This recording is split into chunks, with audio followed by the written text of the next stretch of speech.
Co-chairs? Sorry, I just had a brain. Anyway, we're the three co-chairs of the grant committee for Impact 100 East Bay. So I'm going to start out by going through some slides, and then, excuse me, Riffy's going to follow up with the actual form that you would fill out to submit a letter of intent. And then Terry's going to be monitoring the chat. We do have a session at the end where we can take all your questions. We have time for all of your questions at the end of the presentation as well. Okay, next slide. So our agenda is we're going to go through what is Impact 100, the key components of the grant process, the dates to keep in mind, a quick peek at how to download the LOI from the Google Docs, and again, your questions. So, excuse me, it's really windy and dry, so I'm not sure why I'm having troubles here. We've made some changes to the grants process for those of you who are familiar with us in order to simplify the process. And so we are Impact 100 East Bay. We're a group of women united with a single goal. Each year, we give large transformational grants to nonprofits addressing the greatest unmet needs across Alameda and Contra Costa counties. So this next slide, this slide shows the types of nonprofits and programs we've supported since our founding in 2017. Homeless and foster youth, low-income elementary students, food insecure communities, at-risk high schoolers, survivors, pro bono dental care, and small business. So I'm going to give you a couple seconds to absorb this very busy slide. Also, please go to our website in order to see projects that we have funded in the past.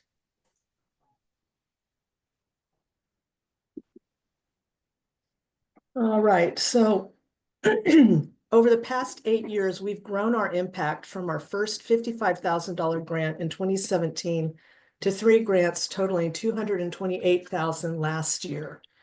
And so you can see from this slide, the 2017 is not on the slide, but we jumped from 55 to 103 in 2018. And 2021, we were up to 125. 2023, 187,000, and 2024, 228,000. And you can see that in 2018, we only had enough to fund 1 grant, or 2017. And so you can see that we were able to fund 3 separate grants in 2024 and 2023. Next slide, please. Okay, this is how we operate. Through a rigorous process, the grants committee selects finalists. Then the entire membership votes towards the $100,000 impact grant to a well-deserving nonprofit. If funds are available, we award additional grants.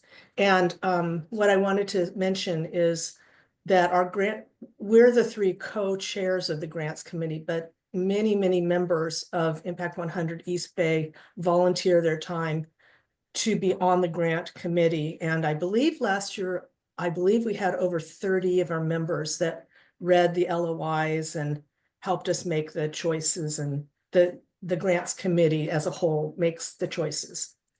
And then the members vote for who gets the award. So Impact 100 East Bay is in its 9th year of giving.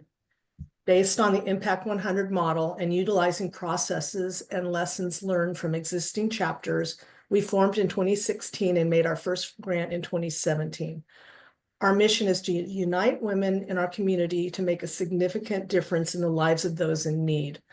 Our goal is to collectively raise funds to support unmet community needs in Alameda and Contra Costa counties and raise awareness for deserving organizations. By working together and combining our resources, we strive to provide transformational grants each year to local nonprofits aiding our communities and their residents. This slide is a timeline for our grants process. We do have a slide later in the presentation that will provide specific dates, and you can also look up the specific dates on the website. But so December, we sent out our snail mail and email letters to as many nonprofits as we could reach out. That we knew about. Yeah, that we knew about. So if you know of people and you want to have them be interested for maybe next year, please let us know or let them know. Okay, so we did that, the outreach, and then in January, we're having these 2 nonprofit information sessions. And then you submit your LOIs, which are going to be due in early February. And the LOI is letter of intent. And then in late March, well, after early February, 10 to 12 are invited to submit a grant. So then in late March, the grant applications are due to Impact 100 East Bay. And then from that, about 4 to 6 are selected for a site visit. So in late April, we have the site visit teams go to the sites to visit, to get to know the organizations better, to see how you look and how you work, and find out more information about you. And then we have the finalists. And so through June through August, we prep for the Meet the Finalists virtual event. And then the Impact 100 membership votes, we begin voting, and the whole members of Impact 100 vote for who is going to be awarded the $100,000 main grant. And we have, at the end of September, we have our grant celebration and awards presentation. So we accept applications in 5 focus areas. All the projects must benefit people who live in Alameda and Contra Costa counties. So if you are a nonprofit and let's say you're based in Marin County, but you have a project that is going to be serving people in Alameda County or Contra Costa County, we do accept that, but it has to be only for the people in Alameda and Contra Costa County, your specific project. And the 5 focus areas are arts and culture, education, environment and recreation, family, health and wellness. And so some of you may fit into more than just one of those topics, and Riffy will go over that when she talks about the actual application. So we fund local projects from local organizations. The applicants must meet eligibility requirements, and these are to be a tax exempt under Section 501c3 of the IRS code, expend funds, maintain an office, and serve residents of Alameda and/or Contra Costa counties, maintain appropriate financial health and demonstrate organizational strength, identify a new initiative or expansion of an existing initiative, or a new or expanded collaborative effort of several nonprofits that fits one or more of our focus areas, targets a defined population, executes over a defined duration with defined measurable goals, uses the full grant amount, or if part of a larger project, can confirm other financial sources, drives a high impact transformational outcome, expends funds within 24 months of the first grant installment, plans for sustainability, and agrees to provide progress reports to Impact 100 East Bay. So we fund projects, we don't fund organizations. So ineligible expenses include general operating expenses or overhead, general construction or renovation, general capital campaigns. A project may require purchasing some assets which, if not significant in dollars, may be acceptable. We don't, ineligible expenses also include general advertising, but it's okay to include informational pamphlets, etc. Debt reduction, operating deficits, interim or bridge financing, or endowment funding. We don't fund individual or private foundations. Activities that are religious, partisan, fraternal, sectarian, legislative, or political in nature. Annual appeals, fund drives, fundraising events, legal expenses incurred in any action by or against the organization, or programs, projects, initiatives that unlawfully discriminate based on age, race, national origin, ethnicity, gender, disability, or sexual orientation. So tips and pointers for success. Your application should be a common sense explanation of your organization and project. Your story should have a simple, clear, and concise message that is easily understood. Write as if we know absolutely nothing about your organization, what you do, or your project. And your mission statement helps tell us who you are. So if you have a $300,000 project and our grant is $100,000, you may not, our members may not see much of an impact. So we'll talk about that a little bit later as well. But basically, we want to make an impact. We want to make something big and impactful. Okay, so tips and pointers for success. The key grant elements. Show that you're a credible organization. State the need and summarize the project. Why is this project necessary? And how do you plan to address this problem or need? The project design and implementation should have a clear plan of action. Is it feasible within a 2-year time span? Do you have a contingency plan? Who is going to implement either within the organization or with a partner or collaborator? And project objectives and goals and expected outcome.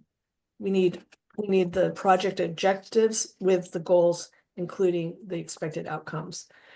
Evaluation of your project, and with regards to the budget, to provide a strong, accurate, and clear budget proposal. Okay, so helpful hints. The more specific, personal, and clear the LOI and application are, the better. It is not a matter of more words, but the right words to help members understand focus, target audience, impact desired, ability to execute, how success will be measured, and why it matters. So this is the type of project we want to support. Projects that you don't necessarily do without us. Projects that are high impact and transformational. Projects that could be sustainable if you provide success with our grant. So in some ways, we function like a venture capitalist funder. You have the funding sources for existing operations, but it is difficult to fund it's difficult to fund new programs. So that's where we come in. So this slide is the 2025 key dates. Again, it is also on the website. Today's January 13th. This is our second nonprofit information session. Oh, shoot. Oh, yeah. So unfortunately, this is February 2nd. The letters of intent are due February 7th. That was a typo. And on the website, it does say February 7th. Yeah. I'm sorry about that. I must have pulled up the wrong slide deck because I fixed. Anyway, sorry, guys. Okay, so February 7th, the letters of intent are due. February 12th, we have our big reveal. That's where the Impact 100 East Bay members get together. And I believe we invite friends and people if they want to come. But we get together and we find out how much money we're going to be able to grant for 2025. That's the big reveal. And then on March 2nd, 3rd, we invite selected nonprofits to submit a grant application. On March 28th, the grant application and financials are due. April 13th, 14th, we advise the semifinalists. April 15th, we have a site visit info session. And then we conduct the site visits between April 16th and 30th. Then May 4th, 5th, we inform the nonprofits whether they advance as finalists. June 4th, we have a Meet the Finalists information Oh, session. wait, Nancy? Yes. Nancy? This is the wrong slide because our Meet the Finalists is in August.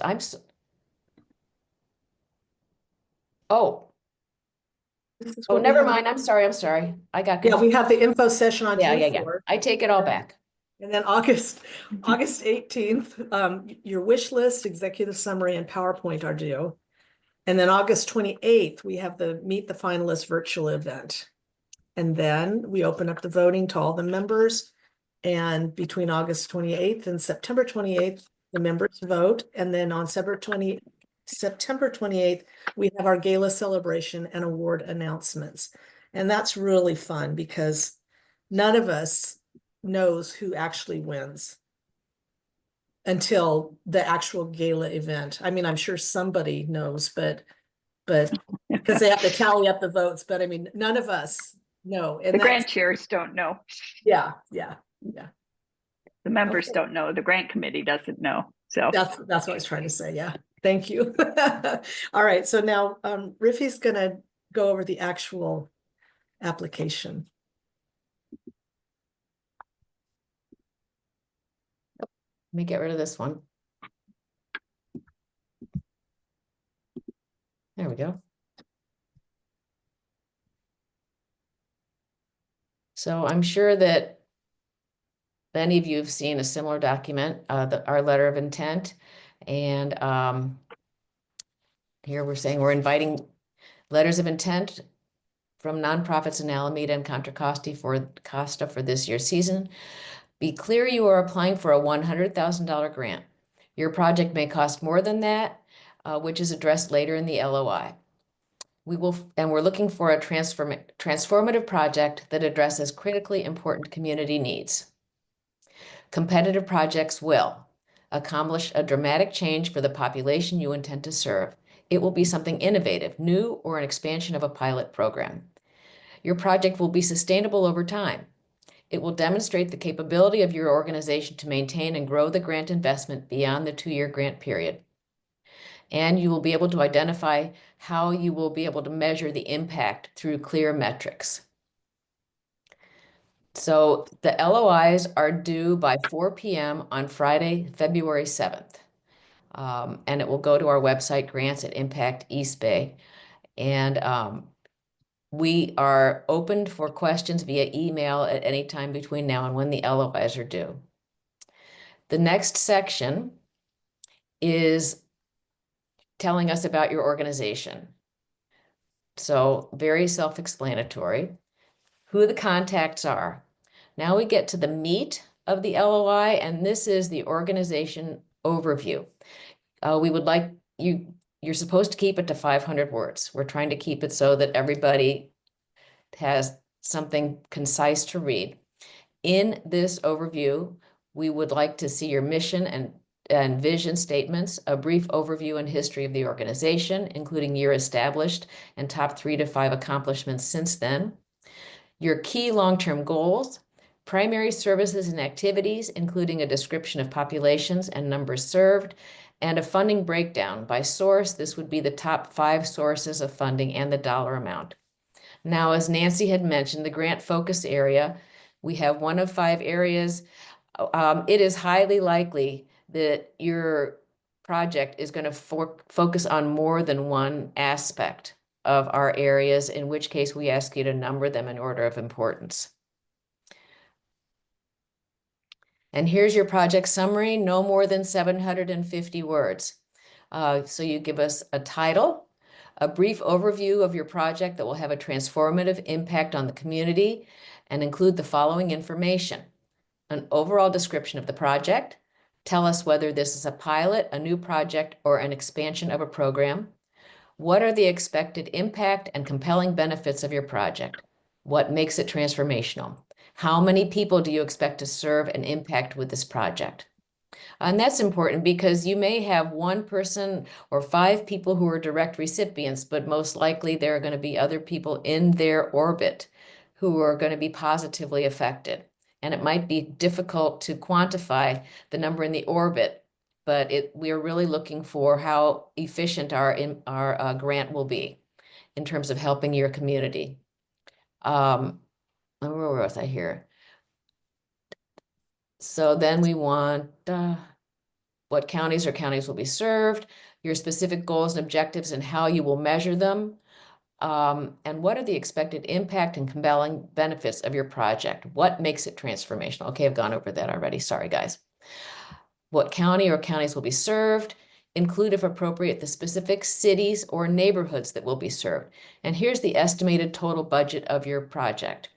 As Nancy had said, we want our grant to be a significant portion of your project so that if we become a small percent of what you're looking to do, our members who are the voters may not think that that is going to be an impactful enough use of our funds.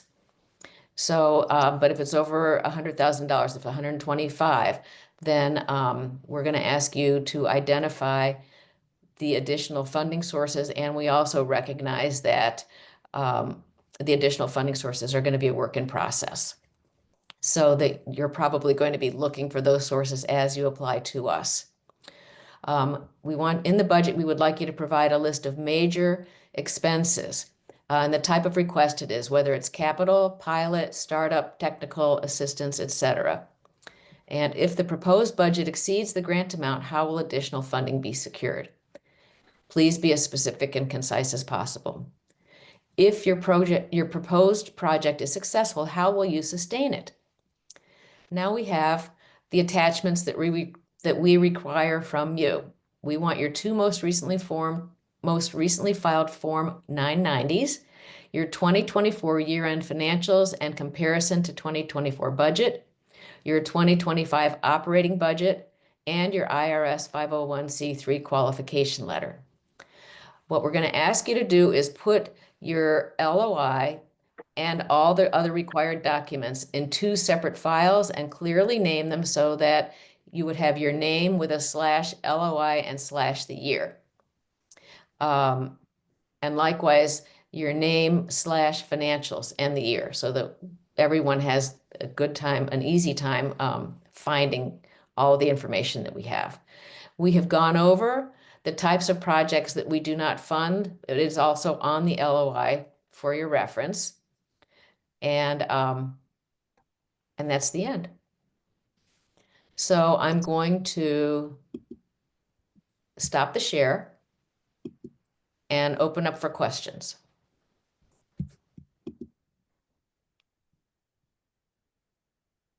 And this information, this recording and the PowerPoint will be up on the website. So it may take a couple of days in case coworkers want to read through it or you want to tell other people about the grant opportunity.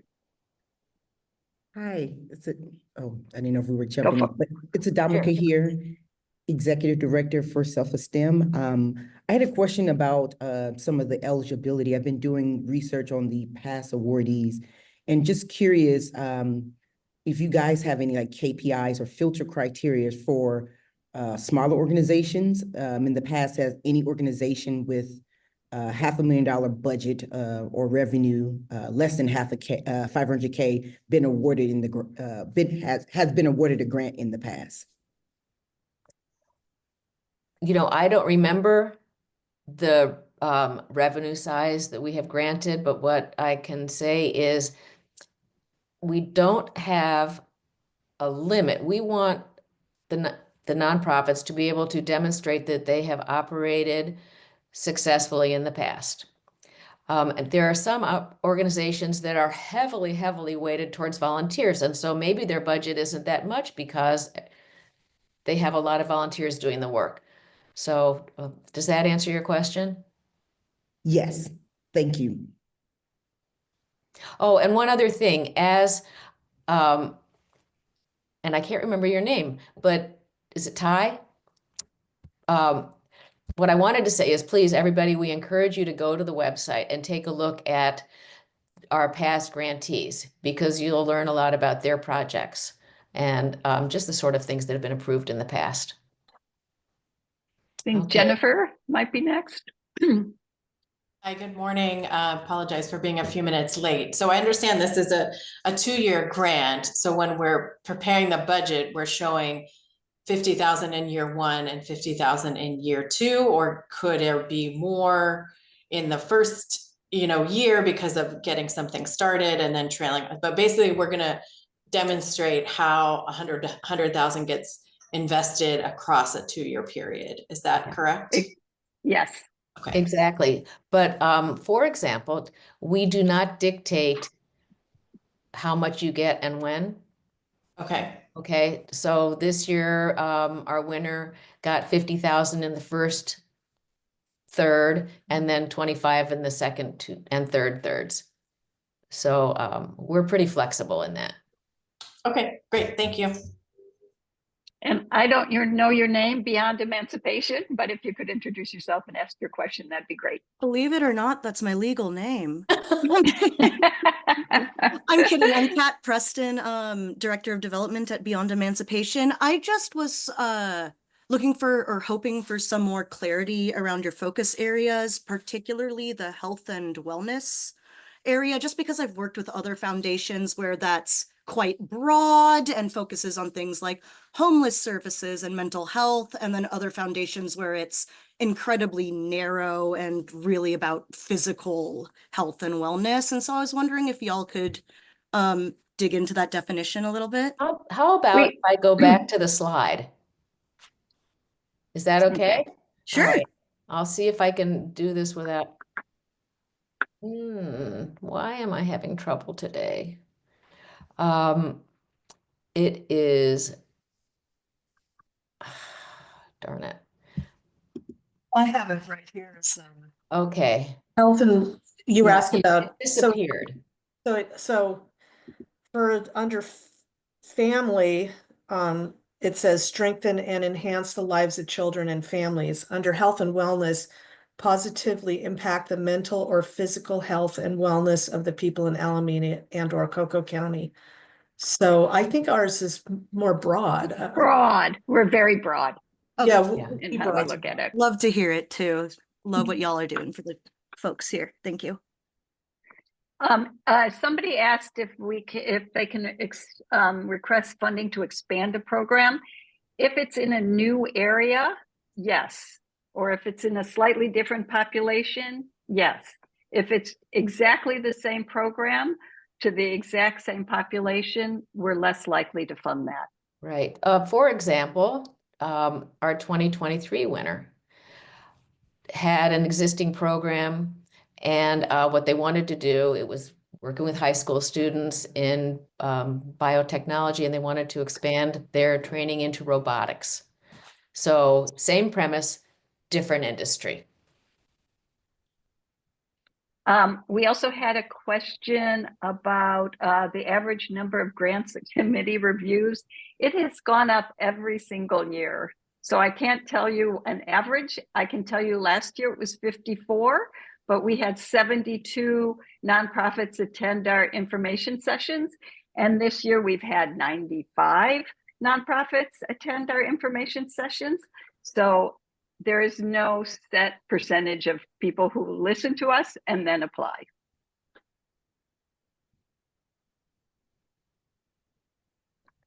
John?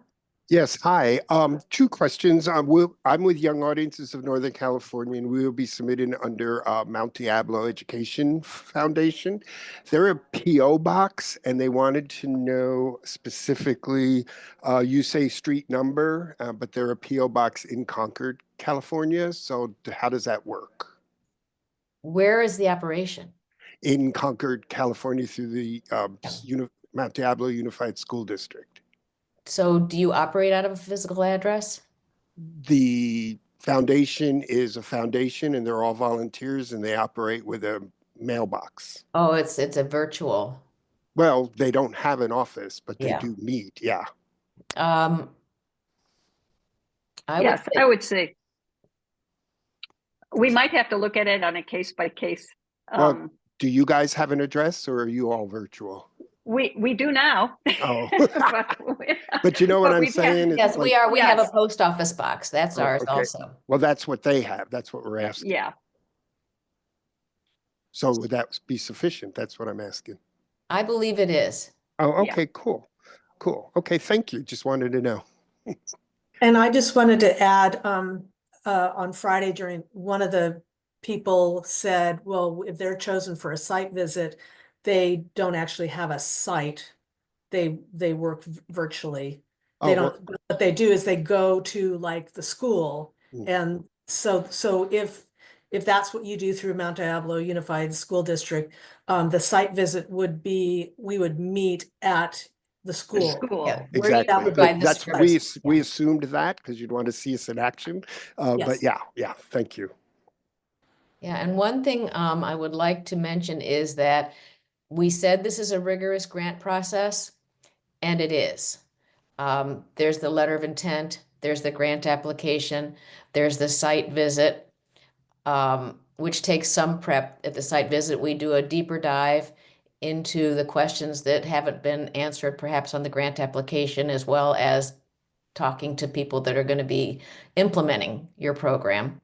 And then we also have for the members a PowerPoint presentation. That's when we have the meet the finalists. So there is a time commitment that you should expect should you make it to that stage.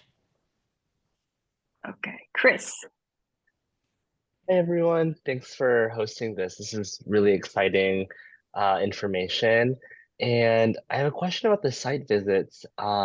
If you could tell me a little bit more as to what you're usually looking for in the site visits. We have an office here. We're from Asian Health Services in Oakland, Chinatown. And we do a variety of different projects. So it's food insecurity, like our food pantry here. We do tech workshops. We do educational workshops for our communities within specific languages. So if we were to propose a project, let's just say, for example, expanding or building off or transforming our technology workshops, our tech education workshops, would your site visit require us to be hosting one so that you can see how that goes? Or is it just like a general kind of come into our office and see just a little bit of everything that we do? You know, it's going to depend. We for sure want to learn about your project, Mhm. about how you're going to implement it, and things like that. So the answer to yours is all the above. I'll leave up. Okay. But this is not the site visit is just for the finalists, and that may be 5 nonprofits. Good to know. Yeah, just wanted to, in Yeah. case we get to that point, we'll see. Yeah, Thank and you. we have, as Nancy went through in the calendar, we actually have an information session that Yeah. will explain what's going on. And then there's a team lead who works with the nonprofit, and we give you all of our questions in advance. We give you our evaluation form so that you can see what we're looking at. We try to make this as transparent and as efficient as possible. Yeah, sounds great. Okay, thank you. Someone asked about, have we touched on preparing independent financial documents requirements? And that's in the LOI, and those should be documents that you actually already have as a nonprofit. Shouldn't be anything you have to create specifically for us. Yeah, the only thing you would create is the project budget. Budget. We're asking for broad strokes to begin with. Any other questions? All right, well, great. Again, as you, John, no, okay. As you prepare, if something comes up, feel free to email us. We're here to make sure everybody understands the process. Anything else? If we are, then class dismissed. Thank you you so all. much. And you Thank can you so much. email us at grants. Oh, one other thing too. Yeah. Hopefully this was recorded, and we're going to put not only this, I think Nancy mentioned it, or Terry, we're going to put a link to the